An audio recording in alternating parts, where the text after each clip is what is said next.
Hello friends, good morning. मैं हूं doctor रजत और मेरे साथ हैं डॉक्टर सपना। हम दोनों मातृ हॉस्पिटल वडोदरा से गायनेकोलॉजिस्ट हैं।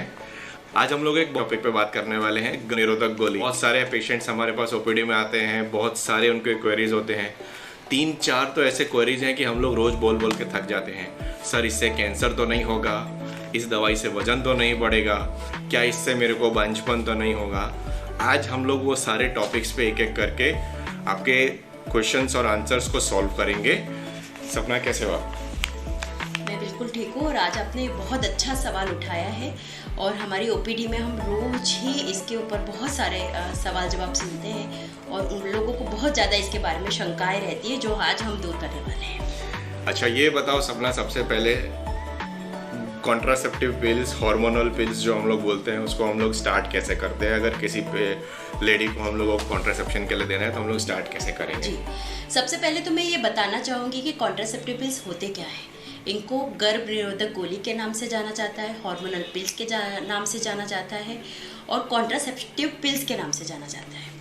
अब ये गोली में बेसिकली 2 तरह का हार्मोन्स होते हैं जिसको हम ईस्ट्रोजन और प्रोजेस्टेरोन हार्मोन के नाम से जानते हैं और ये एक फीमेल के नेचुरल हार्मोन्स की तरह होते हैं जो हमारी बॉडी में सारे चेंजेस करते हैं, खासतौर से पीरियड्स में।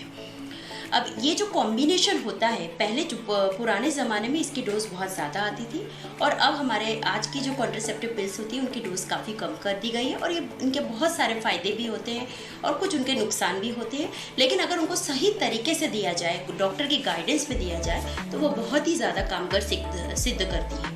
तो जैसे आपने पहला सवाल पूछा कि उसको कैसे चालू करते हैं, तो नॉर्मली इस तरह से समझाया जाता है कि पीरियड्स आने के बाद उसको डे 1 से भी चालू कर सकते हैं। जिस दिन पीरियड आता है उसको हम पहला दिन गिन के चलते हैं, तो उसको डे 1 से भी चालू कर सकते हैं, डे 2 से भी कर सकते हैं, डे 3 से भी कर सकते हैं। इससे ज़्यादा हम उसको लेट नहीं कर सकते क्योंकि इसकी जो डोज है हार्मोन्स की वो हमने कम कर दी है।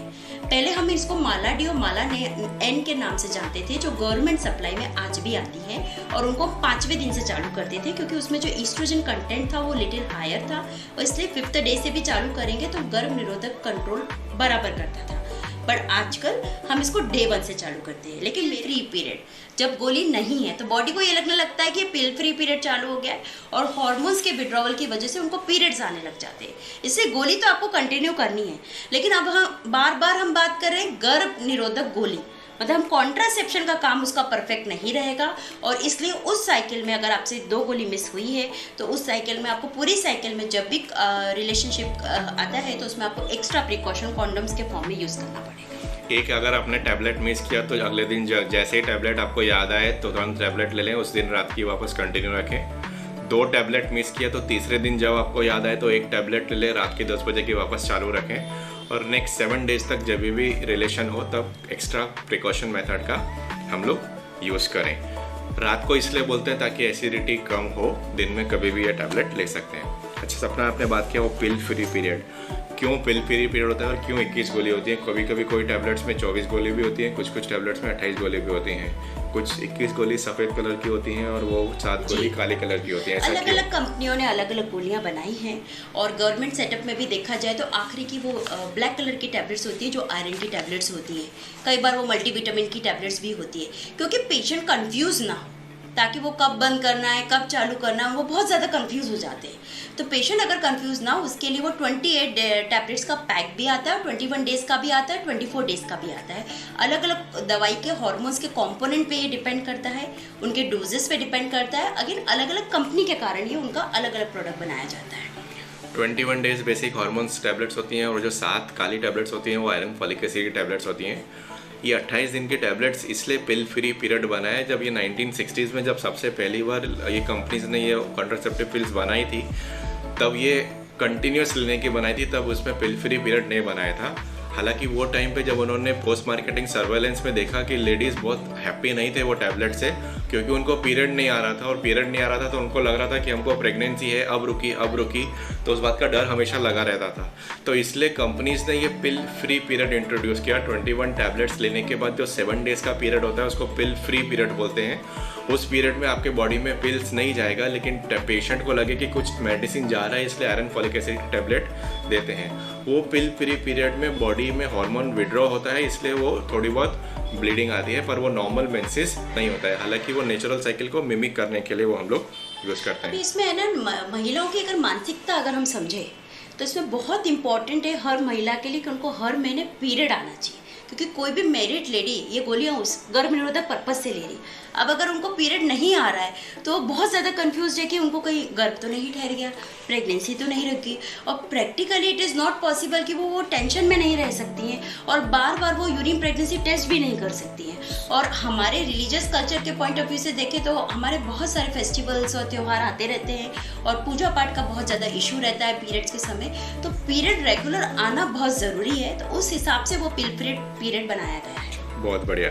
ये पिल्स काम कैसे करते हैं, थोड़ी साधारण लोगों की भाषा में आप समझाओ, मेडिकल भाषा में मत अभी जैसे हम शुरू से ही बोल रहे हैं कि भाई हार्मोनल पिल्स है, तो हार्मोनल पिल्स है तो ऑब्वियसली ये हार्मोन्स है इसमें, और जो हमारी बॉडी में फीमेल्स में ईस्ट्रोजन और प्रोजेस्टेरोन हार्मोन जो एक नॉर्मल मेंस्ट्रुअल साइकिल, नॉर्मल मासिक साइकिल में काम करते हैं, उनका यही हार्मोन्स का इसमें कॉम्बिनेशन होता है जो काफ़ी लोअर डोज में होता है।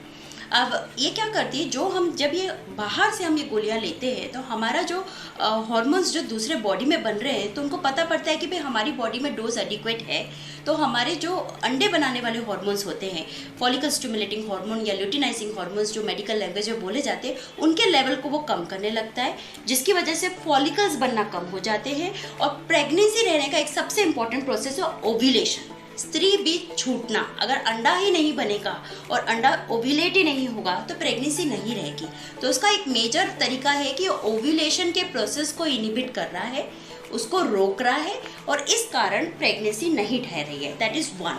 दूसरा इसका एक प्रोसेस होता है कि बच्चेदानी के माउथ को, जिसको हम सर्विक्स बोलते हैं, तो वहाँ पे जो म्यूकस प्लग्स होते हैं, म्यूकस नॉर्मल म्यूकस पतला म्यूकस होता है, उसको एक गाढ़ा कर देता है और म्यूकस प्लग फॉर्म कर देता है, जिससे स्पर्म्स बच्चेदानी के मुंह से फेलोपियन ट्यूब्स तक नहीं पहुँच पाते हैं। ये दूसरा तरीका होता है प्रेगनेंसी न ठहरे। और तीसरा, धीरे धीरे जब ये रेगुलर हम इसका सेवन करते हैं तो जो बच्चेदानी की चमड़ी है, जिसको हम एंडोमेट्रियल लाइनिंग बोलते हैं, वो भी बनना कम हो जाती है। और जब वो बराबर नहीं बनती है तो अगर कोई कारण से प्रेगनेंसी रह भी गई है तो प्रेगनेंसी इम्प्लांट नहीं होती है, चिपकती नहीं है बच्चेदानी में। तो इन तीनों ही तरीके से कॉन्ट्रासेप्टिव पिल्स प्रेगनेंसी नहीं रुकने देता है। अच्छा, ये कुछ ऐसी टैबलेट्स भी आती हैं कि हफ्ते में एक बार लो या हफ्ते में 2 बार लो कॉन्ट्रासेप्शन के लिए, ऐसा कोई टैबलेट्स आती हैं? नहीं, हफ्ते में 1 बार 2 बार ऐसी कोई दवाई आती है। सहेली करके एक टैबलेट आती है। अच्छा, वो वाली बोल रहे हैं। सहेली सेंट्रोमन करके एक टैबलेट आती है, वो ICMR ने बनाई थी। करेक्ट। कॉन्ट्रासेप्शन पर्पस के लिए बनाई थी, क्योंकि शुरू में लेडीज़ को रोज लेने में तकलीफ होती थी, तो कॉम्प्लायंस इम्प्रूव करने के लिए टैबलेट बनाई थी। और हमारी पर्सनल प्रैक्टिस में, हमारे एक्सपीरियंस में हमको नहीं लगता है कि कॉन्ट्रासेप्शन पर्पस के लिए बहुत अच्छी है, इसलिए हम लोग एडवाइस नहीं करते, क्योंकि हमने बहुत सारे उसके फेलियर रेट्स देखे हैं। देखिए, फेलियर रेट्स तो हर चीज़ में है। कॉन्ट्रासेप्शन की बात करें तो कॉन्डम्स हुए, इवन जो बच्चे बंद करने का जो हम ऑपरेशन करा रहे हैं, ट्यूबल लाइगेशन जो करवा रहे हैं, उसमें भी बहुत सारे फेलियर रेट्स लिखने में आए। बट ओवरऑल टैबलेट्स पेशेंट्स को सूट होती हैं, उनको पीरियड्स रेगुलर आते रहते हैं और इसका फेलियर रेट काफ़ी कम है अगर इसको रेगुलर, नियमित और टाइम पर लिया जाए। अच्छा, ये बताओ, जैसे ही टैबलेट लेना चालू किया तुरंत उसकी एफिकेसी चालू हो जाती है, मतलब इफेक्टिवनेस चालू हो जाती है? दूसरे दिन से टैबलेट लिया, तीसरे दिन अगर उनका कपल का रिलेशन होता है, फिजिकल रिलेशन, तो वो उस दिन प्रोटेक्टेड होंगे उससे?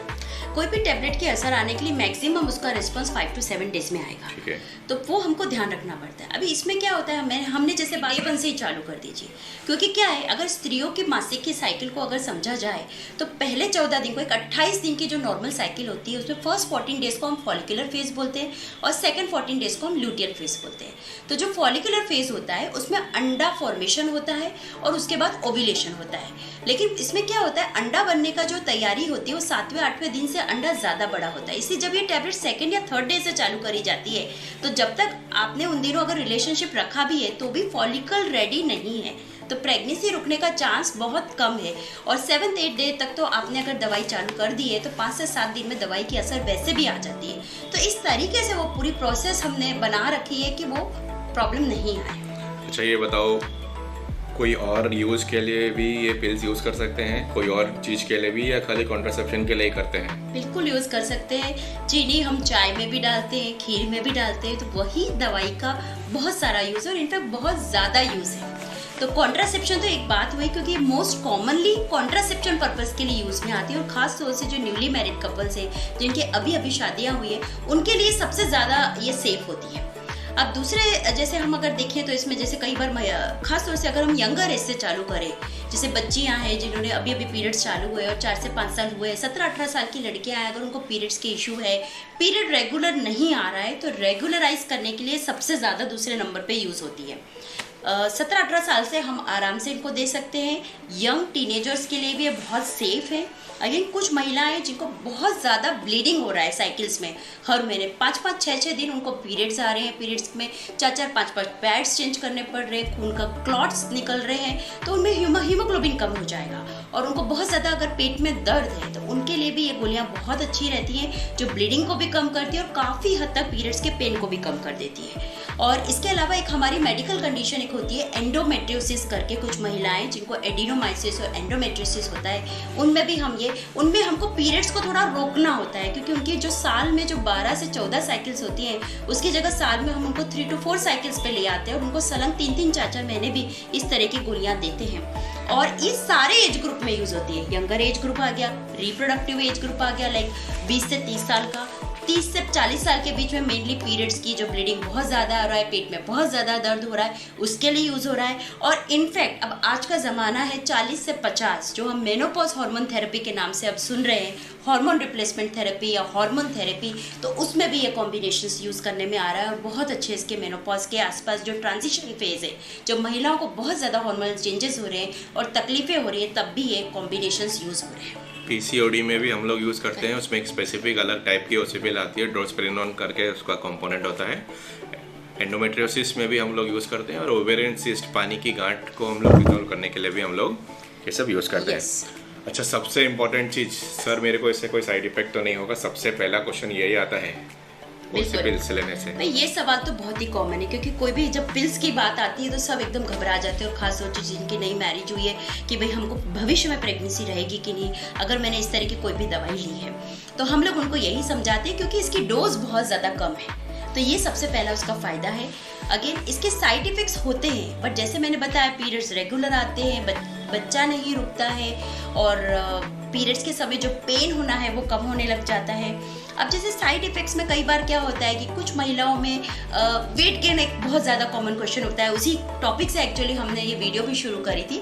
बट आइडियली देखिए ना, वज़न जो होता है इन गोलियों से नहीं बढ़ता है, बेसिकली इन दवाइयों में प्रोजेस्टेरोन कंपोनेंट होता है। और हमारी जो नेचुरल हमारी मेंस्ट्रुअल साइकिल की अगर बात करें तो हमें second phase of the cycle, ovulation होने के बाद लेडीज़ को जब पीरियड आने वाला होता है, हफ्ते 10 दिन पहले बॉडी में बहुत ज़्यादा वाटर रिटेंशन रहता है, ब्लोटिंग रहती है, that is mainly because of progesterone component. और ये नॉर्मल चीज़ हमारी नॉर्मल साइकिल्स में भी हो रही होती है। और पीरियड आने के बाद सबको ऐसा लगता है कि है ना, पेट एकदम हल्का हो गया, और पीरियड आने के पहले उनको ऐसा लगता है कि पेट बहुत भारी भारी हो रहा है, शरीर में बहुत फूलापन हो रहा है, तो ये सब की कंप्लेंट्स आती है। तो ये वेट गेन तो बहुत ज़्यादा देखने में नहीं आता है, खासतौर से वेट गेन आजकल ज़्यादा से ज़्यादा जंक फूड, नो एक्सरसाइजेस और सेडेंटरी लाइफस्टाइल की वजह से ये ज़्यादा हो रहा है। वेट गेन के बारे में तो मैं बाद में बात करूँगा, हालांकि जो साइड इफ़ेक्ट्स होते हैं बहुत कम होते हैं, बहुत छोटे समय के लिए होते हैं, मुश्किल से थोड़ा नोजिया, वॉमिटिंग, थोड़ा बहुत साइड इफ़ेक्ट्स होते हैं, और थोड़े टाइम के बाद वो चले जाते हैं। उसके बाद भी अगर थोड़े बहुत साइड इफ़ेक्ट्स होते हैं तो हम लोग ब्रांड चेंज कर सकते हैं, ऐसे कोई मेजर साइड इफ़ेक्ट नहीं होते। अच्छा, कुछ ऐसे पेशेंट्स होते हैं जिनको हम लोग ओसी पिल्स नहीं दे सकते। ओसी पिल्स का मतलब है ओरल कॉन्ट्रासेप्टिव पिल्स, अभी से हम लोग डिस्कशन में ओसीपी वर्ड यूज़ करेंगे। कौन से ऐसे पेशेंट्स होते हैं जिनको हम लोग नहीं दे सकते? इनको बहुत ज़्यादा ओबेसिटी है, मतलब वज़न बहुत ज़्यादा है, और ओबेसिटी हम लोग बॉडी मास इंडेक्स से करते हैं, जिसका बॉडी मास इंडेक्स अगर 34 से भी ज़्यादा है तो वो ओबेसिटी आप समझ लीजिए। क्योंकि जो लोग ओबीस है, जिनका वज़न ज़्यादा है, उनके बॉडी में खून के क्लॉट्स बनने की क्षमता बहुत ज़्यादा रहती है, और इस कारण से हम उनमें अवॉइड करते हैं।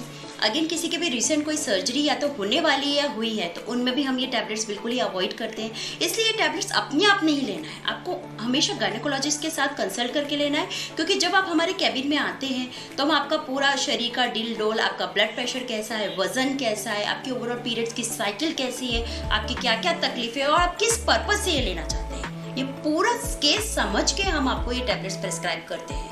और अगेन जैसे मैंने बताया कि ओबेसिटी एक फैक्टर हो गया, दूसरी चीज़ है सर्जरी होने वाली या नहीं हुई है रिसेंट, तो हम अवॉइड करते हैं। अगेन कुछ लोगों को डीप वेन थ्रोम्बोसिस करके एक प्रॉब्लम देखने में आती है, जिनको पाँव में खून के गड्ढे बन जाते हैं, तो उस तरह के केसेस में तो बिल्कुल ही कॉन्ट्राइंडिकेटेड है। कुछ पेशेंट्स जो माइग्रेन के पेशेंट्स हैं, उनमें हम बिल्कुल ही मना करते हैं देना। और कोई कुछ आप बोलेंगे? किसी को में कोई प्रॉब्लम है तो हम लोग नहीं देते।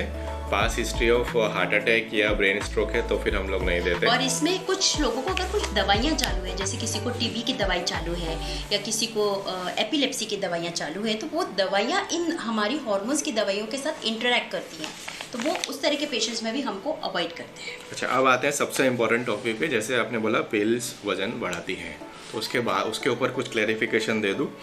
पहले ज़माने की पिल्स थी जिसमें ईस्ट्रोजन कंटेंट आज के ज़माने की पिल्स से लगभग 3 गुना ज़्यादा होता था। ईस्ट्रोजन के कारण बॉडी में फैट बढ़ता है, उसके कारण वजन बढ़ता है, इसलिए पहले ज़माने की पिल्स में वेट गेन होता था। आजकल के थर्ड जनरेशन पिल्स में वेट गेन नहीं होता है।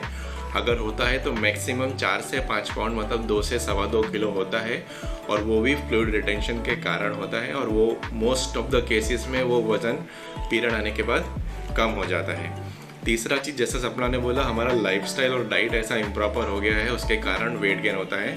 और बहुत साल पहले मैंने कहीं पढ़ा था, एक थियोरी ऐसी थी कि अच्छा कॉन्ट्रासेप्शन होने के बाद फीमेल्स का वज़न क्यों बढ़ता है, क्योंकि वो लेडीज़ मेंटली थोड़ा सा रिलैक्स हो जाते हैं कि अब हमको प्रेगनेंसी नहीं रहेगा। उस रिलैक्सेशन में सबकॉन्शियस लेवल पे उनका थोड़ा खाना ज़्यादा हो जाता है, एक्सरसाइज कम हो जाती है, इसलिए वेट गेन होने के चांसेस बढ़ जाते हैं। हालांकि दोबारा बताते हैं, कोई भी कॉन्ट्रासेप्टिव पिल्स से वेट गेन नहीं होता है। अगर कोई लेडीज़ को कंबाइंड कॉन्ट्रासेप्टिव पिल से वेट गेन हो रहा है तो वो सिंपल प्रोजेस्टेरोन पिल्स ट्राई कर सकते हैं। इसमें क्या होता है कि हम लोग हमेशा जब भी पेशेंट्स को प्रेस्क्राइब करते हैं ना, पहली बार महीने के बाद हम उनको बुलाते हैं और उसमें हम पेशेंट के साथ डिस्कस करते हैं कि आपको कैसा रहा, आपको सूट हुई, आप ले पाए, और कोई आपको तकलीफ है, लाइक ब्रेस्ट में हैवीनेस है, पेट भारी भारी हो रहा है, और उनका ब्लड प्रेशर चेक करते हैं, उनका वज़न चेक करते हैं, और हम उसे डिस्कस कराते हैं। ये सब जानने के बाद हम उनको बताते हैं कि आप इसको कंटिन्यू करिए, अभी आपको हर मंथ हमारे पास आने की ज़रूरत नहीं। अगर कोई दवाई में अगर आपको कन्फ्यूजन है तो आप आइए। अगेन इसके बाद मैं उनको 3 महीने के बाद फिर से बुलाती हूँ ये सब जानकारी लेने के लिए कि उनका कंप्लायंस कैसा है, अगर उनके ब्लड प्रेशर वजन में कैसा इफेक्ट पड़ रहा है। तो हमको फॉलो अप में रहना पड़ेगा डॉक्टर के, और अगर बिल्कुल सूट हो जाती है तो साल में 2 बार तो आपको डॉक्टर को विजिट करना ही चाहिए। अच्छा, अगर कोई कॉन्ट्रासेप्टिव पिल्स ले रहा है और उसको प्रेगनेंसी रुक जाती है ना, तो क्या बच्चे में कुछ प्रॉब्लम हो सकती है, फोड़का पड़ा सकती है, एनोमलीज आ सकती है? ये कई बार देखने में आया है कि पिल्स में अगर गड़बड़ होती है तो उसके साथ भी प्रेगनेंसी रह जाती है, और कई बार वो कंफ्यूजन में उनको 6 to 8 वीक्स की प्रेगनेंसी होती है, और फिर पहला ही यही सवाल आता है कि हमको तो पिल्स के साथ रह गई है और क्या हम इस बच्चे को रख सकते हैं कि नहीं। अब इसमें क्या होता है कि इसमें जैसे हमने बात करी ईस्ट्रोजन और प्रोजेस्टेरोन हार्मोन है। अभी जो प्रोजेस्टेरोन हार्मोन है वो तो प्रेगनेंसी के लिए ज़रूरत है ही।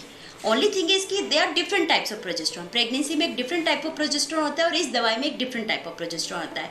और जैसा शुरू से ही हम वीडियो के बताते जा रहे हैं कि इसमें जो हार्मोन का कंटेंट है वो बहुत लो डोज में है। अब दूसरा कंपोनेंट है ईस्ट्रोजन कंपोनेंट। अभी जो नेचुरल प्रेगनेंसीज है उनको अगर हम छोड़ दें, जो आईवीएफ प्रेगनेंसीज हैं और आर्टिफिशियली प्रेगनेंसी जब क्रिएट करी जाती है, और ख़ास तौर से जब डोनर अंडे के साथ या डोनर एम्ब्रियो के साथ जब ये क्रिएट करी जाती है, तो हमको वैसे भी प्रेगनेंसी में एम्ब्रियो ट्रांसफ़र के पहले हमको ईस्ट्रोजन करके दवाई उनके बच्चेदानी की चमड़ी बनाने के लिए देना ही पड़ता है। या फिर हम फ्रोजन ट्रांसफ़र कर रहे हैं आईवीएफ साइकिल्स में, तो वहाँ पे भी ईस्ट्रोजन उनको चालू होता है।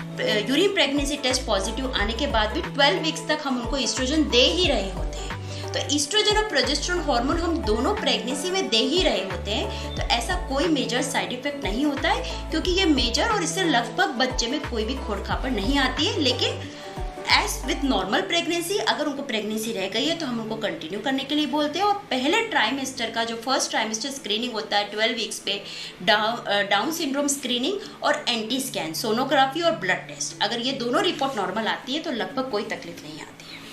अगर प्रेगनेंसी रुक जाती है ओसी पिल्स लेने के साथ, तो तुरंत ओसी पिल्स बंद कर देने चाहिए और फॉलिक एसिड, विटामिन B12 की दवाई चालू कर देनी चाहिए। अच्छा, कोई ओबीस पेशेंट हो, ज़्यादा वजन वाला पेशेंट हो, तो उसको कोई ज़्यादा डोज की पिल्स देते हैं या नॉर्मल सबके लिए स्टैंडर्ड डोज की पिल्स होती हैं? ओबीस वालों के लिए हम लोग कोई बहुत ज़्यादा डोज की पिल नहीं देते, और जैसे हमने अभी पहले भी मैंने आपको बताया कि ओबेसिटी है तो हम लोग ये इनफैक्ट ये पिल्स अवॉइड ही करते हैं, तो उनको भी हम लो डोज वाली पिल ही देते हैं। लेकिन हम उनको डिस्कस करते हैं कि भाई उनको जिस पर्पज़ के लिए दिया जा रहा है, लाइक सपोज उनको पीरियड्स के कारण दिया जा रहा है, तो वो डोज उनको एडिक्वेट पड़ रही है कि नहीं पड़ रही है, वो उनको सूट कर रही है, या फिर कोई दूसरे मैनेजमेंट पे जाने की ज़रूरत है।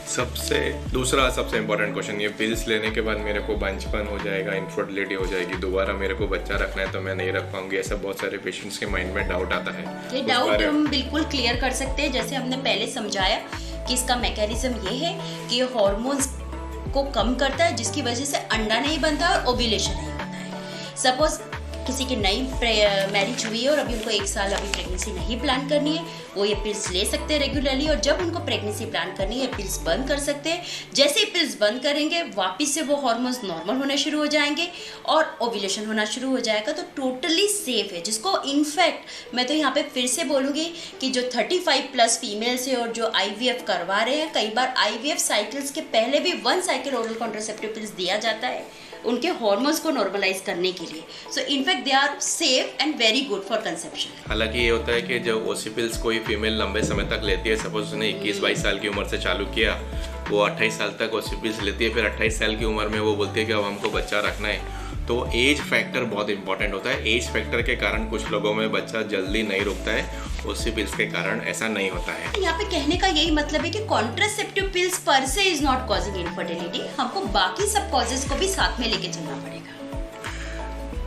पिल्स से शरीर में पिंपल्स, एक्ने ज़्यादा होते हैं या फिर हर्सुटिज्म मतलब अनचाही जगह पे बाल ज़्यादा होते हैं, ऐसा कुछ होता है? पिल से ये सब चीज होती है, इनफैक्ट वो उसको कम करने में मदद करती है। और जैसे आपने बीच में बताया था कि PCOS वाले पेशेंट्स के लिए बहुत अच्छी होती है। पॉलीसिस्टिक ओवेरियन सिंड्रोम बहुत कॉमन प्रॉब्लम है, 40% महिलाओं में देखने में आता है, और खास तौर से जो यंग गर्ल्स हैं उनमें तो ये ओबेसिटी हुआ, एक्नी हुए, फेस पूरा भरा हुआ है, अनचाहे बाल लाइक चिन पे बाल आ रहे हैं, बॉडी में हेयर है, हेयर का जो पैटर्न है जिसमें जो कोर्स पैटर्न है, तो इन सब पेशेंट्स को तो हम इस तरह के पिल्स देते हैं जो उनके पीरियड्स को रेगुलराइज करता है और इन सब चीज़ों को थोड़ा कम भी करता है। उनके कॉम्बिनेशन थोड़े दवाई के डिफरेंट होते हैं। यास्मीन, यामिनी, ड्रोस्पिरिनोन कंटेनिंग पिल्स आते हैं, वो स्पेसिफिकली PCOD वाले पेशेंट्स में हम लोग देते हैं। अच्छा, कोई पेशेंट जैसे आपने आगे भी बोला था कि अपने गायनेकोलॉजिस्ट के रिव्यू में लें, ऐसा खुद से स्टार्ट कर सकते हैं कॉन्ट्रासेप्शन के लिए? नहीं, फर्स्ट टाइम, क्योंकि क्या होता है कि मेरी भाभी ले रही है, मेरी फ्रेंड ले रही है, तो चलो मैं भी ले लूँ, वो मैं कभी भी एडवाइस नहीं करूँगी।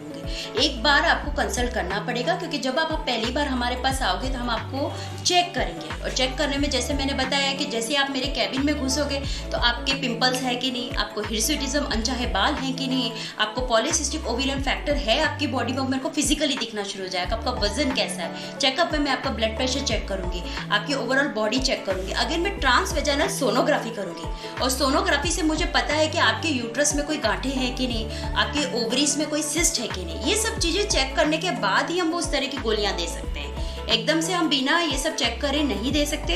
और खास तौर से जो यंग लड़कियां हैं, अगर उनको भी चालू करना है तो पहले हमको उनका केस समझना पड़ेगा, उनको एक बेसिक हमको उनका चेकअप करना पड़ेगा, और उसके बाद हम उनको शॉर्ट कोर्स देते हैं, बहुत लंबा कोर्स हम उनको एडवाइस नहीं करते। इसलिए गायनेकोलॉजिस्ट के साथ, उनके साथ आप दिखा के ये दवाइयाँ चालू करिए, और उन्होंने जैसे फॉलोअप बताया वैसे फॉलोअप में रहना भी ज़रूरी है। जैसे सपना ने यंग फीमेल्स का बात किया, 12 साल 13 साल की बच्ची हमारे पास आती हैं, मेनोरेजिया करके बहुत ब्लीडिंग हो रहा है, उसमें हम लोग नॉर्मली पहली चॉइस में हम लोग ओरल कॉन्ट्रासेप्टिव पिल्स नहीं देते, क्योंकि हार्मोन्स हैं, और वो 12-13 साल की लड़कियों में हाइट बढ़ने का थोड़ा सा इशू रहता है। अगर हम हार्मोन्स जल्दी चालू कर दें तो ये लॉन्ग बोन्स के एपिफिसिस जल्दी क्लोज हो जाते हैं और हाइट ज़्यादा नहीं बढ़ सकती।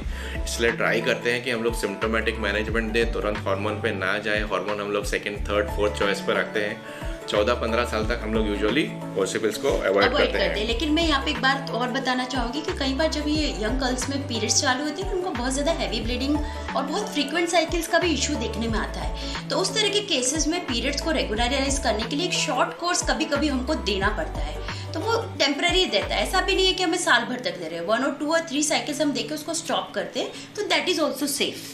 ठीक। अच्छा, ये बताओ, पिल्स कितने लंबे टाइम तक ले सकते हैं? कंटिन्यूस ले सकते हैं या फिर कभी कभी ब्रेक लेना जरूरी है? पिल्स बिल्कुल सेफ है, 5 से 7 साल से 10 साल तक लोग लेते हैं, और ख़ास तौर से कॉन्ट्रासेप्शन के लिए लेते हैं, और ये बहुत कॉमन है। लेकिन इसमें क्या है ना कि फीमेल्स थोड़ा सा वो बोर हो जाती हैं, रोज़ रोज़ गोली खाना है, याद रखना है, उनको परेशानी होती है इस चीज़ में, तो वो बीच बीच में ब्रेक ले सकते हैं। तो बट लेकिन अगर ब्रेक लेंगे तो उनको कॉन्डोम्स या कोई दूसरा मेथड के साथ उनको ये प्रेगनेंसी को रोकने का प्रोसेस का ध्यान रखना पड़ेगा। मेडिकली एडवाइसेबल नहीं है ब्रेक, लेकिन फिजिकल हम लोग प्रैक्टिकली देखें तो कभी कभी ब्रेक ले लेना चाहिए। हालांकि पिल्स चालू होता है तो साल में एक बार अपने गायनेक को ज़रूरी मिले। कुछ ब्लड टेस्ट बोलते हैं हम लोग रेगुलरली, SGPT और B12 डेफिशिएंसी थोड़ा से कॉमन है वैसे भी इंडिया में, पिल्स के साथ थोड़े से ज़्यादा कॉमन है, तो थोड़ा B12 अपना चेक कराते हैं। इंडियन फीमेल्स के लिए पिल्स इसलिए भी ज़्यादा अच्छी है क्योंकि जो लंबे समय से पिल्स रह रहे हैं उनका ओवरऑल जो पीरियड्स के समय जो फ्लो होता है वो नॉर्मल रहता है, वो हैवी फ्लो नहीं रहता है। और अगर फ्लो अगर नॉर्मल रहेगा तो उनका हीमोग्लोबिन अच्छा रहेगा, क्योंकि हमको पता है कि इंडिया में वैसे भी महिलाओं में हीमोग्लोबिन की बहुत ज़्यादा कमी रहती है। सबसे इम्पोर्टेंट क्वेश्चन है हमारे डिस्कशन का, पिल्स कैंसर करते हैं, ये बताओ इसके बारे में क्या क्या है, कैसा है, आपकी क्या ओपिनियन है इसके बारे में? और मेडिकल एक्चुअली स्त्रियों में सबसे पहले हम ये समझेंगे कि 4 तरह के कैंसर हो सकते हैं। एक ब्रेस्ट कैंसर होता है, एक बच्चेदानी का कैंसर यूट्राइन कैंसर बोलते हैं, एक बच्चेदानी के मुंह का कैंसर जिसको हम सर्विक्स कैंसर बोलते हैं, और एक हम ओवरीन कैंसर बोलते हैं। तो ये 4 तरह के अलग अलग कैंसर होते हैं जो स्त्रियों में पॉसिबल हो सकते हैं। अब ये जो पिल्स हम लेते हैं तो इसमें खास तौर से जो ओवेरियन कैंसर होते हैं उससे ये हमको प्रोटेक्ट करता है, क्योंकि जैसे मैंने पहले भी समझाया कि वो ओव्यूलेशन को इनहिबिट कर रहा है। तो ये थोड़ा साइंटिफिक ज़्यादा हो गया, लेकिन ओवेरियन कैंसर से हमको बचाता है। और आप क्या ऐड करेंगे? जितना ज़्यादा और जितना लंबा उससे पिल्स लेंगे ओवेरियन कैंसर के होने के चांसेस उतने कम रहेंगे। करेक्ट। ओवेरियन कैंसर हमने देखा है जो लोग इनफर्टिलिटी ट्रीटमेंट करते हैं, स्पेशली गोनाडोट्रोपिन इंजेक्शन लेते हैं, उनमें चांसेस ज़्यादा होते हैं। लेकिन ओसी पिल्स जितना लंबा लेंगे ओवेरियन कैंसर होने के चांसेस उतने कम होंगे। और उसका जितने सपोज 10-15 साल पिल्स लिया तो उसके बंद होने के बाद भी ओवेरियन कैंसर होने के चांसेस कम हो जाएंगे। और ब्रेस्ट कैंसर में बहुत कम एविडेंस ऐसा है कि बहुत थोड़ा चांस बढ़ता है ओवेरियन ब्रेस्ट कैंसर होने का, लेकिन वो भी पहले ज़माने की ट्राइफेजिक पिल्स आती थी, अलग अलग डोज की आती थी, उसमें होता था। मॉडर्न पिल्स में ऐसा कोई इंसिडेंस नहीं है कि आपको ब्रेस्ट कैंसर बढ़े, लेकिन नॉर्मल से थोड़ा सा रिस्क बढ़ा है, 5 to 7% रिस्क ज़्यादा है। इसमें क्या होता है ना कि ब्रेस्ट कैंसर का ओवरऑल इंसिडेंस अगर हम देखें तो अभी 50 ईयर्स से लेस इंडिया में ज़्यादा देखने में आ रहा है। तो ऐसा नहीं है कि वो पिल्स की वजह से ब्रेस्ट कैंसर हो रहा है। और यहाँ पे मैं एक पॉइंट ऐड ऑन करूँगी कि जैसे अभी हमारी मेनोपॉज हार्मोन थेरेपी की हम बात कर रहे थे, तो उसमें भी ये दोनों कंपोनेंट है। और बीच में इस डर से कि ये ब्रेस्ट कैंसर होता है, ये सब पिल्स बंद ही हो गई थी। लेकिन अभी स्टडीज आ रही है कि पर से पिल्स से ब्रेस्ट कैंसर नहीं हो रहा है, बट एक्चुअली जो प्री एग्जिस्टिंग कोई छोटी सी गांठ है ऑलरेडी आपकी ब्रेस्ट में, अगर कोई गांठ है तो वो जब पिल्स लेते हैं तो उससे वो सामने हमको दिखने लग जाती है, इनफैक्ट उससे हमको हमारे नज़र में आने लग जाती है। और किसी में फैमिली रिस्क फैक्टर हो, किसी की मदर को हो, किसी के सिस्टर को हो, या फिर BRCA1 और 2 करके 2 एंटीजन आते हैं जो जेनेटिकली हेरिडिटरी होते हैं। करेक्ट। अगर वो हो तो उसमें बढ़ सकता है। एंडोमेट्रियल कैंसर, यूट्राइन की लाइनिंग का कैंसर में ओसी पिल्स प्रोटेक्टिव इफेक्ट करते हैं। जितना लंबा और जितना ज़्यादा लेंगे उतना यूट्रस का कैंसर होने के चांसेस कम रहेंगे। तो मैसेज ये है कि ओवेरियन और यूट्राइन कैंसर से तो ये हमको प्रोटेक्ट ही कर रहा है। ब्रेस्ट कैंसर का ओवरऑल रिस्क बहुत कम है। और इनफैक्ट इस तरह के टैबलेट्स जिनको प्री मेंस्ट्रुअल सिंड्रोम्स हो रहे हैं कि ब्रेस्ट हैवीनेस बहुत रहती है पीरियड्स के पहले, या किसी को फाइब्रोएडिनोसिस जो एक ब्रेस्ट की प्रॉब्लम है, हार्मोनल प्रॉब्लम है, उनमें इस तरह की पिल्स इनफैक्ट प्रेस्क्राइब करी जाती है कि ताकि उनको वो धीरे धीरे वो प्रॉब्लम्स उनकी कम हो। अब एक लास्ट में हमारा एक बचता है कैंसर सर्विक्स में स्टडीज ऐसा बोलते हैं कि 5 to 10% रेट बढ़ जाता है ओसी पिल्स लेने के बाद। लेकिन हालांकि ओसी पिल्स और सर्विक्स कैंसर का ये कॉजेटिव इन्फ्लुएंस नहीं है, it can be A coincidental कि वो लोग ओसी पिल्स भी ले रहे थे जब उनको सर्वाइकल कैंसर हुआ। लेकिन सर्वाइकल कैंसर के जो डायग्नोसिस के जो हमारे मेथड्स हैं, रेगुलर पेप्समियर, रेगुलर विया स्मीयर अगर हम लोग करेंगे तो हमसे उसका अर्ली डायग्नोसिस कर सकते हैं। इसका मतलब ये नहीं कि सर्विक्स कैंसर हमको होने के चांसेस बढ़ जाएंगे तो हम ओसी पिल्स लेना बंद कर दें। ओसी पिल्स के फ़ायदे बहुत ज़्यादा हैं, सर्विक्स कैंसर होने के चांसेस बहुत कम हैं, इसलिए हमको वो चालू रखना चाहिए। अच्छा, इसमें मैं आपको एक बात बताऊंगी कि जो हमारे ओसी पिल का डब्बा आता है, पैकेट आता है, उसके अंदर एक चिट्ठी होती है और वो इतनी बड़ी होती है कि उसको देख के कोई भी डर जाता है। तो इसलिए ज़रूरी है कि उसको मत पढ़िए, गूगल मत करिए, आप डॉक्टर से डिस्कस करिए, डायरेक्ट डॉक्टर से अपने आप सवाल पूछिए कि ये सब मुझे हो सकता है, तो आप थोड़ा ज़्यादा आपका माइंड क्लियर रहेगा। नहीं पढ़िए तो आप सब कुछ, लेकिन डॉक्टर से डिस्कस करिए, क्योंकि हर चीज़ डॉक्टर गूगल और डॉक्टर प्रेस वो आपको नहीं बताएगा। एक दूसरा एक कैंसर है कोलोरेक्टल कैंसर, इंडिया में कम होता है, फॉरेन कंट्रीज़ में ज़्यादा होता है। ओसी पिल्स लेने से बाइल एसिड्स कम होते हैं, कोलोरेक्टल कैंसर होने के चांसेस कम हो जाते हैं। अच्छा, सबसे ज़्यादा कॉन्ट्रासेप्टिव पिल्स दिए जाते हैं, जैसे आपने बताया, पिल्स को पीरियड्स को रेगुलराइज करने के लिए। इस बारे में आप कुछ बताना चाहेंगे? तो जैसे हमने अभी बात कर ही रहे हैं कि भाई पॉलीसिस्टिक ओवरीज है तो उनको दे रहे हैं, और पीरियड्स को रेगुलर करने के लिए क्या होता है ना, कई बार जैसे हमारे पेशेंट्स आते हैं कि मेरे पीरियड्स पहले तो बिल्कुल ही रेगुलर थे, बट 3-4 महीने से क्या हो रहा है कि मुझे थोड़ा थोड़ा स्पॉटिंग आना शुरू हो गया है, 14-15वें दिन भी दिखने लग जाता है, बार बार 2-2 दिन में स्पॉटिंग हो रही है। तो कई बार हम इसमें अगर थायराइड और प्रोलैक्टिन जैसे टेस्ट कराते हैं तो सब कुछ नॉर्मल ही आता है। तो बेसिकली ये थोड़ा सा हार्मोनल फ्लक्चुएशन है, हाइपोथैलेमो पिट्यूटरी ओवेरियन एक्सिस, थोड़ा बड़ा सा जार्गन लग रहा है, बट एक्चुअली ब्रेन से हमारा बेसिकली सिग्नल, हार्मोन्स का सिग्नल जाता है जो बॉडी में ओवरीज पे एक्ट करता है, और ओवरीज से हार्मोन्स रिलीज होते हैं, और ये पूरा साइकिल इज वेरी इंपॉर्टेंट। और मेरी लैंग्वेज में मैं ऐसे बोलती हूँ, हार्मनी ऑफ हार्मोन्स, करेक्ट। और यही कारण है कि this is directly related to your lifestyle, sedentary lifestyle and the junk food. अभी हम एक बर्गर या पिज्ज़ा भी खा रहे हैं तो वो हमारे इस हार्मनी ऑफ हार्मोन्स को अफेक्ट कर रहा है, और यही बात हमको समझने की भी ज़रूरत है, और हमें अपनी लाइफस्टाइल सुधारने की ज़रूरत है, जिससे जो नेक्स्ट जनरेशन, यंगर जनरेशन जो हमारे साथ आ रही है, वो उनको भी ये रियलाइजेशन कराना बहुत ज़रूरी है कि whatever we are eating it is affecting the harmony of our hormones. तो इस तरह से अगर पीरियड्स इरेगुलर आ रहे हैं, बार बार 15-15 दिन में आ रहे हैं, तो शॉर्ट कोर्स हम उस पर देते हैं, that is one. Again pre menstrual spotting अगर हो रही है बीच बीच में कि काला काला धब्बे पड़ रहे हैं, तो उसको भी हम रेगुलराइज करने के लिए देते हैं, और ये देखने में आया कि इनके रिजल्ट्स बहुत अच्छे हैं। 2 to 3 साइकिल के बाद वो बिल्कुल पेशेंट एकदम नॉर्मली हो जाता है, और बाकी ब्लड रिपोर्ट सब नॉर्मली होती है। जिनको भी रेगुलर पीरियड्स होता है उनको शॉर्ट 1 to 3 साइकिल्स का कोर्स देते हैं, बॉडी को HPO एक्सिस को रीसेट करने के लिए, लंबे समय तक नहीं देते हैं। और जैसे सपना ने बोला, अगर कोई PCOD का पेशेंट है, वजन ज़्यादा है, तो उसको 3 महीने का हम लोग लाइफस्टाइल और डाइट मैनेजमेंट करने का भी बोलते हैं। PCOD में पीरियड रेगुलर करने के लिए बोलते हैं कि अगर आपका 10 to 12% वेट लॉस हो जाए तो आपका पीरियड्स ऑटोमेटिक रेगुलर हो जाएंगे, तब तक के लिए खाली ओसी पिल्स देते हैं। अच्छा, इसमें मैं एक बात और बोलना चाहूँगी कि 1 साइकिल की जगह अगर हम उनको 3 मिनिमम साइकिल्स दें तो उसमें रेगुलराइजेशन ज़्यादा अच्छा होगा कि 21 दिन लिया, फिर पीरियड आया 7 डेज का ब्रेक, फिर 21 दिन लिया और फिर 21 दिन लिया। एक साइकिल लेके बंद करने से वापस प्रॉब्लम्स स्टार्ट हो जाती है, इसलिए 3 गुड साइकिल्स मिनिमम हम ले तो उसका ज़्यादा अच्छा इफेक्ट आता है। कोई कॉन्ट्रासेप्टिव पिल्स ले रहे हैं तो उसको क्या कुछ मॉनिटरिंग, कुछ चेकअप, कुछ ब्लड चेकअप की कुछ ज़रूरत होती है? जैसे हमने बोला, अगर यंग पेशेंट है, हेल्दी है, कोई ऐसे मेजर कोई हिस्ट्री नहीं है, फिजिकली कोई ऐसे सिम्टम्स नहीं है, और अगर मैरिड है तो हम जैसे सोनोग्राफी वगैरह करके देखते हैं यूट्रस है, ओवरीज है, तो नहीं। लेकिन अगर पिल्स लेने के बाद अगर किसी को बहुत ज़्यादा हेडेक्स हो रहे हैं, बहुत ज़्यादा वजन बहुत ज़्यादा बढ़ रहा है, या उनको कोई तकलीफ हो रही है उससे, तो they have to come back to the doctor. एक बेसिक बॉडी चेकअप कर लेते हैं, उसमें एक ब्लड शुगर करते हैं खाली, एक SGPT करते हैं, और ब्लड प्रेशर में मेजर करते हैं। साल में एक बार सबको खाली उतना करा लेना चाहिए, क्योंकि देखिए लीवर हमारी बॉडी में सारी मेडिसिन के मेटाबॉलिज्म में इन्वॉल्व होता है, और जब कोई भी हम मेडिसिन पिल्स खा रहे हैं तो वो सब लीवर में उसका मेटाबॉलिज्म हो रहा है, तो we have to make sure कि हमारा liver is normal and it is working properly. अच्छा, पिल्स कितनी इफेक्टिव हैं? 100% सेफ है, 90% सेफ है, 70% है? 100% तो बिल्कुल भी सेफ नहीं है, और ये इस बात पे डिपेंड करेगा कि आप कितना नियमित और कितना टाइम से वो दवाई ले रहे हैं।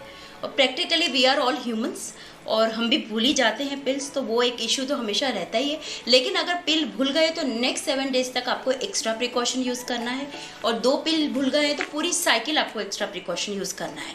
और उसके बाद भी वेट करिए पीरियड्स का आउट है और नहीं आते तो पहले क्रॉस चेक करिए नया पैकेट चालू करने के पहले। करेक्ट और कंसिस्टेंट यूज से पिल्स 99.9% इफेक्टिव है, जैसा सपना ने बताया। करेक्ट और consistent use. Contraceptive pills, combined pills और प्रोजेस्टेरोन पिल्स 99.5% इफेक्टिव है, ऑलमोस्ट 100% इफेक्टिव है अगर आप प्रॉपरली ले रहे हैं तो। अच्छा, कौन सी पिल्स सबसे अच्छी? मार्केट में बहुत सारी वैरायटीज की पिल्स आती हैं, कौन सी पिल्स सबसे अच्छी? मतलब आप कॉम्पोजिशन की बात कर रहे हैं? हाँ, मतलब कोई ऐसा बोले कि मेरी माँ ने वो लिया था, मेरी बहन ने वो लिया था, मेरे फ्रेंड ने वो लिया था, स्पेसिफिक कोई भी ब्रांड का नाम लिए बिना कोई ऐसा होता है कि ये पिल सबसे अच्छी, ये पिल सबसे अच्छी? 21 डेज की जो लो डोज पिल्स आती हैं, they are the best. We always start with the low dose. हम ये नहीं सोचते कि पेशेंट 100 किलो का है तो उसको कोई हाई डोज वाली, इनफैक्ट हाई डोज तो और कॉन्ट्रा इंडिकेटेड है। तो low dose simple basic pills से चालू करते हैं, एस्ट्रोजन प्रोजेस्टेरोन के कॉम्बिनेशन से ही हमको बेस्ट रिजल्ट्स मिलते हैं। अगर कोई स्पेसिफिक पेशेंट है जैसे पीसीओएस वगैरह है तो उनमें हमने जैसे ड्रोस्पिरिनोन का कंपोनेंट है, किसी को हिर्सुटिज्म का फैक्टर अगर बहुत ज़्यादा है तो उसमें एक दो और कंपोनेंट रहते हैं, सिप्रोटेरोन एसीटेट वगैरह, तो वो हम ऐड ऑन करते हैं। और आप क्या ऐड करेंगे इसमें? पिल्स वही अच्छी जो आप टाइम पे लें, रेगुलर लें और बिना भूले लें। डॉक्टर को आके मत बोलें कि आपने ये पिल दी थी और हमको बाद में प्रेगनेंसी रुक गई, मतलब ये पिल ख़राब है। पिल कोई ख़राब नहीं होती। कोई भी दिन आप 1 दिन 2 दिन भूल जाए, आपने पहले दिन के बदले चौथे या 5वें दिन से स्टार्ट किया, आपका ओवुलेशन पहले से होना स्टार्ट हो जाता है, तो वो पिल्स काम नहीं करेगी। अच्छा, मैं यहाँ पे आपसे कुछ सवाल पूछना चाहूँगी कि किस तरह के, मतलब हम कॉन्ट्रासेप्शन की इतनी ज़्यादा बात कर रहे हैं, इतने सारे कपल्स हैं जो न्यूली मैरिड है और वो ये जानना चाहते हैं कि उनके लिए कौन सा कॉन्ट्रासेप्शन सेफ है। तो पहला क्वेश्चन तो मेरा ये है कि जो न्यूली मैरिड कपल्स है उनके लिए सबसे बेस्ट कॉन्ट्रासेप्शन आप बताइए, और बाकी कॉन्ट्रासेप्शन क्यों नहीं है? Oral contraceptive pills newly married couples में सबसे ज़्यादा सेफ है। हालांकि हम लोग हमारी मेडिकल जार्गन में कॉन्डम को कॉन्ट्रासेप्शन का मेथड गिनते ही नहीं है। वो हम लोग कॉन्ट्रासेप्शन के मेथड इसलिए नहीं गिनते क्योंकि उसका फेलियर रेट 12 to 20% होता है, मतलब हर 5 में से 1 बार में आपका फेलियर होने का चांसेस रहेगा। ओरल कॉन्ट्रासेप्टिव पिल्स के बहुत सारे फ़ायदे, जैसे अभी हमने आधे घंटे की वीडियो में अभी तक बताया। न्यूली मैरिड कपल्स के लिए बेस्ट वही रहता है। जैसा आपने पहले बताया कि इसमें खाली एक ही प्रॉब्लम होती है कि रोज़ लेना पड़ता है। अभी कोई भी नई आदत को हमको आदत डालनी पड़े तो 21 डेज़ कंसेक्यूटिव लेना पड़े, उसके बाद बॉडी हमारी कंडीशन हो जाती है वो चीज़ करने के लिए। इसलिए एक बार हमको आदत पड़ गई तो हमको लंबे टाइम तक फ़ायदा रहेगा। न्यूली मैरिड कपल्स है उनको कॉपर टी या फिर वो इंजेक्शंस, जो प्रोजेस्टेरोन के इंजेक्शंस आते हैं, क्या हम एडवाइस करते हैं? नहीं, बिल्कुल नहीं करते। कॉपर टी तो हालांकि ऐसा बोलते हैं कि जब तक एक डिलीवरी नहीं हो आपको कॉपर टी डालनी नहीं चाहिए, क्योंकि कॉपर टी से इन्फेक्शन यूट्रस में पहुंचने के चांसेस बढ़ जाते हैं, पेल्विक इन्फ्लेमेटरी डिजीज बढ़ जाते हैं, एक्टोपिक प्रेगनेंसी होने के चांसेस बढ़ जाते हैं। इसे अनलेस किसी की डिलीवरी जब तक नहीं हो हम लोग कॉपर टी एडवाइस नहीं करते। अच्छा, अभी दूसरा सवाल है कि जैसे अभी डिलीवर हुआ है पेशेंट, अभी हमको ये कॉन्ट्रासेप्शन एडवाइस में ज़रूर अपने पेशेंट्स को जो डिलीवरी वाले थे उनको बताते हैं, क्योंकि सबको ये रहता है कि अभी बच्चे को दूध पिला रहे हैं और अभी बच्चा नहीं ठहर सकता। और क्योंकि कई बार क्या होता है, जो महिलाएं लैक्टेटिंग है और बच्चे को दूध पिला रही है उनको बिल्कुल भी पीरियड 1-1 साल तक पीरियड आते ही नहीं, और दे आर लाइक कि अभी उनको बच्चा नहीं ठहर सकता। और कई बार वो 3-3, 4-4 महीने का प्रेगनेंसी लेके आते हैं, दे आर टोटली शॉक्ड। तो उस फेज में हमको क्या कॉन्ट्रासेप्शन एडवाइस करना चाहिए? ब्रेस्ट फीडिंग के टाइम पे सबसे बेस्ट कॉन्ट्रासेप्शन है DMPA का एक इंजेक्शन आता है, डेम्पा बोलते हैं। वो इंजेक्शन 90 डेज़ के लिए काम करता है, हर 3-3 महीने में हम लोग दे सकते हैं। पहला इंजेक्शन हम लोग 1.25 महीने पे आसपास लगा सकते हैं। जिन लोगों को इंजेक्शन से थोड़ा डर लगता है या कुछ उनको मन में थोड़ा डाउट है तो उनके लिए POP प्रोजेस्टेरोन ओनली पिल्स आते हैं, वो भी दे सकते हैं।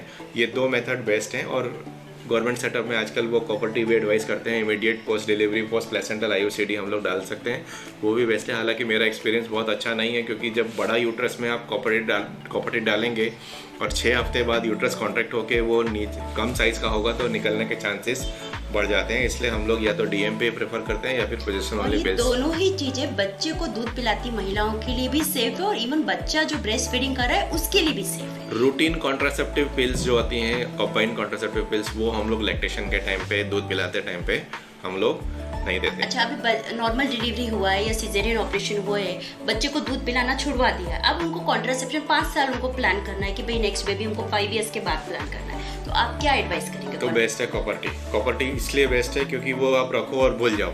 इंडिया के सेटअप में कॉपर टी बेस्ट है। हालांकि प्रीवियस 2 सीज़र, अगर 2 बच्चे हुए हैं, प्रीवियस 2 सीज़र है या फिर प्रीवियस सीज़र है, तो कॉपर टी थोड़ा सा हम लोग पर्सनली कम प्रेफर करते हैं, क्योंकि कॉपर टी में वो सीज़र के स्कार में से कॉपर टी बाहर निकलने का चांसेस बढ़ जाता है।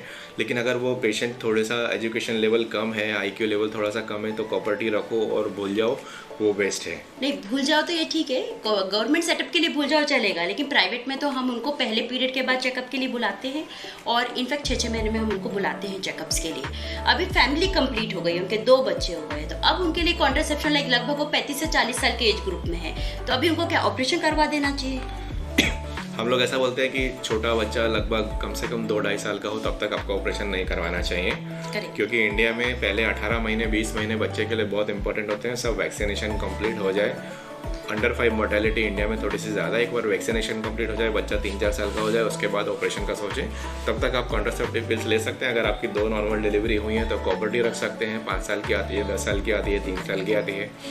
या फिर सबसे बेस्ट, जैसे हमने पूरी वीडियो में डिस्कस किया, हम लोग ऑलवेज गायनेकोलॉजिस्ट OC पिल्स ही प्रीफर करते हैं, क्योंकि 99.9% with correct and consistent use उसका फ़ायदा होता है। और हम लोग हर एक ओपीडी के सेशन में पेशेंट को 10 मिनट 15 मिनट कॉन्ट्रासेप्टिव पिल्स के बारे में समझाते हैं। हालांकि हम लोगों को ये कॉन्ट्रासेप्टिव पिल्स बोलना बंद करना चाहिए, इसको हार्मोनल पिल्स बोलना चाहिए, क्योंकि ये इसके कॉन्ट्रासेप्शन के अलावा बाकी बहुत सारे काम आते हैं। अच्छा, अभी एक लास्ट सवाल कि अभी फीमेल 40 इयर्स की हो गई है, अभी मेनोपॉज को और 7 से 8 साल है, पीरियड्स एकदम इरेगुलर हो गए हैं, कुछ ठिकाना ही नहीं है, 2-2 3-3 महीने पीरियड्स नहीं आ रहे, तो अब उनको क्या करना चाहिए? पिल्स लेनी चाहिए, क्या करना चाहिए कि बिल्कुल लेना चाहिए। सबने बधाई हो मूवी देखी होगी, 46, 47, 45 की एज में हमने बहुत सारी प्रेगनेंसीज देखी हैं, अनवांटेड प्रेगनेंसीज। पेशेंट्स लोग हमारे पास एमटीपी पिल्स लेने के लिए आते हैं। करेक्ट। वो 40 to 45 ईयर्स का पीरियड में तो खास लो डोज कॉन्ट्रासेप्टिव पिल्स लेनी चाहिए, क्योंकि वो टाइम पे फीमेल पेरी मेनोपॉज एज में होती है, ऑलरेडी हार्मोन्स बॉडी में कम हो रहे होते हैं, तो वो हार्मोन रिप्लेसमेंट थेरेपी का भी काम करेगी, कॉन्ट्रासेप्शन का भी काम करेगी, पीरियड्स भी रेगुलर आएंगे और मेंटली वो सेफ भी रहेगी कि उसको कोई प्रेगनेंसी रोक नहीं सकती। ये सब अपने गायनेकोलॉजिस्ट के सुपरविजन में होना चाहिए विद रेगुलर फॉलोअप्स, और आप किसी दूसरे से बात करके वो दवाइयाँ मत चालू करिए। हमने ये देखा है कि हमने 3 साल पहले किसी पेशेंट को कॉन्ट्रासेप्टिव पिल्स का प्रेस्क्रिप्शन लिखा था, तो वो हमको 4 साल के बाद जब मिलने के लिए आता है तो बोलता है सर आपने जो लिखा था वही हम लोग ले रहे हैं। लेकिन वो ऐसा नहीं होना चाहिए। आपको 6 महीने 8 महीने साल में एक बार अपने हेल्थ केयर प्रोवाइडर के पास जाना चाहिए, उनको रूटीन चेकअप कराना चाहिए और उसको मिलना चाहिए। रूटीन में क्या होता है, डिलीवरी के बाद तो फीमेल्स गायनेकोलॉजिस्ट के पास आना भूल ही जाती है, वो आती ही नहीं, but yearly checkups are must. और 35 प्लस तो कैंसर स्क्रीनिंग भी बहुत इंपॉर्टेंट है। और दैट्स इट। सो इस वीडियो के हमारे 4 टेक होम मैसेजेस हैं। पिल्स कैंसर नहीं करते, ओरल कॉन्ट्रासेप्टिव पिल्स आपका वजन नहीं बढ़ाते, ओरल कॉन्ट्रासेप्टिव पिल्स बहुत सेफ हैं, आप उनको 8, 9, 10, 11 साल तक ले सकते हैं अंडर गाइडेड सुपरविजन, और पिल्स बांझपन इनफर्टिलिटी नहीं करते।